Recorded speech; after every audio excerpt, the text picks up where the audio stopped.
வெளிப்படுத்தல் 22ஆம் அதிகாரத்துல 11, 12 ஆகிய 2 வசனங்களை நான் வாசிக்கிறேன்.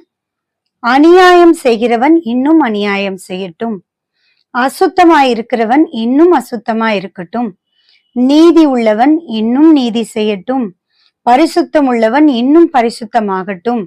இதோ சீக்கிரமாய் வருகிறேன், அவனவனுடைய கிரியைகளின் படி அவனவனுக்கு நான் அளிக்கும் பலன் என்னோடு கூட வருகிறது அப்படின்னு ஆண்டவர் சொல்லியிருக்கிறாரு. இன்றைக்கு அநியாயம் செய்யறவங்களை பார்த்துட்டு அவங்கள போல நம்ம வாழலாமா அப்படின்னா இல்லவே இல்லை. நீங்களும் நானும் பரிசுத்தராகிய இயேசு கிறிஸ்துவை ஆராதிக்கிற பிள்ளைங்க இல்லையா? பரிசுத்தம் உள்ளவன் இன்னும் பரிசுத்தமாகட்டும்னு ஆண்டவர் எதிர்பார்க்கிறார். ஏன்னா அவர் அவனவனுடைய கிரியைகளின்படி அவர் நமக்கு பலனை கொடுக்கிற தேவனா இருக்கிறார்.